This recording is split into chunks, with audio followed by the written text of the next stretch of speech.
نبوت با محمد باندې تمام شو نشته پس له محمد انبیاء خدای مګنا بشکه چې بنده ده نور کول واړه صفات دي پر اختیار نو د پیغمبر هغه سلسله په پیغمبر علیه السلام سر تو رسیدا دا اوس چې موږ تاسو اورو یاره د ختم نبوت مسله ختم نبوت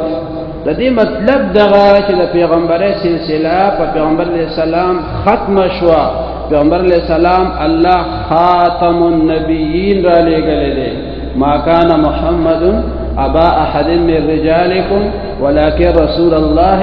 و خاتم النبیین اور پیغمبر علیہ السلام فرمائی لا نبی بعدی انا خاتم النبیین لا نبی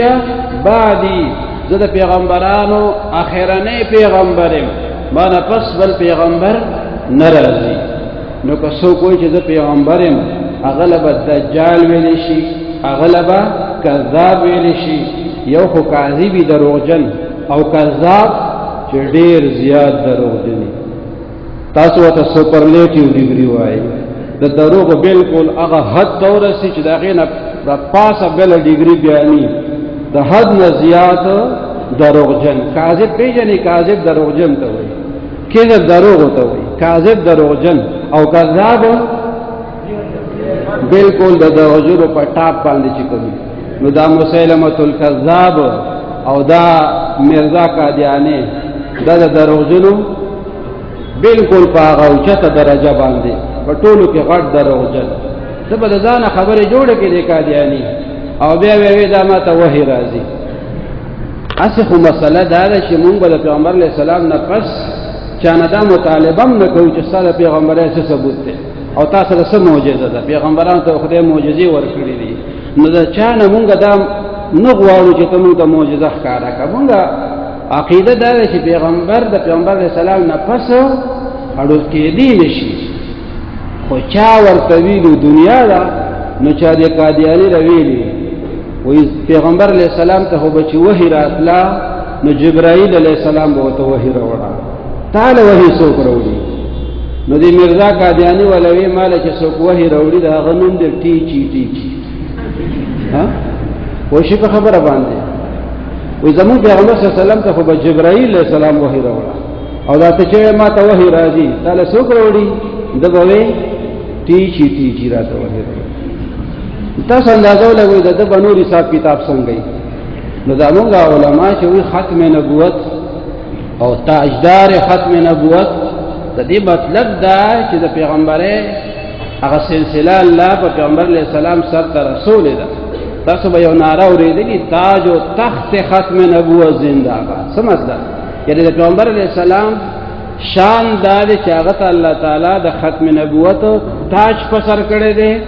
او د ختم نبوت په تخت باندې الله تعالی کېنولې دی او دا سلسله د پیغمبره الله تعالی په هغه باندې سر ته رسول ده دا هغه مبارک نفس مونږ په هیڅ شکل کې هیڅ څوک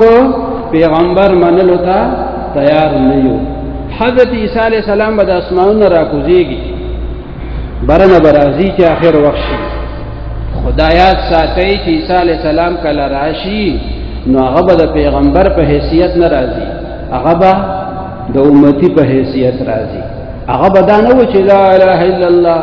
عیسی روح الله هغه لا اله الا الله محمد رسول الله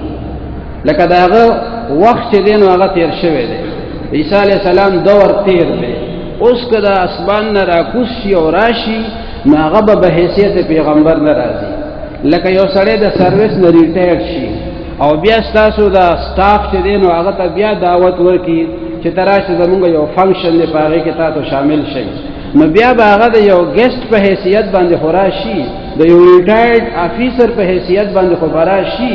خو د هغه وخت د پرنسپل په حیثیت به بیانې ځکه د هغه دور چې دی هغه تیر شوی نو قد خلت من قبله الرسل د پیغمبر علیه السلام د مخکې چې کوم پیغمبران رسولان او هغه څه شو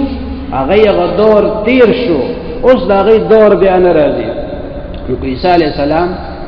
اسماءون راکوزم شي او راکوزیږي به دا زموږ عقیده ده خو هغه به د پیغمبر علیه السلام د امتی په حیثیت باندې راځي نو دا موضوع ډېره لویه ده فی الحال دومره خبرو باندې به اکتفا وکړو. الله جل شانه دې د دې مبارک تقریب هغه برکات او انوارات زموږ استاد ټول نصیب کړي او دا سکول انتظامیه او سټاف الله تعالی دې ته جزای خیر ورکړي چې دومره مبارک تقریب دې جوړ کو. الله جل شانه د پیغمبر علیه السلام محبت او دا غي مبارک صحیح تابعداري زموږ د ټول نصیب کړي. واخر دعوانا ان الحمد لله رب العالمين.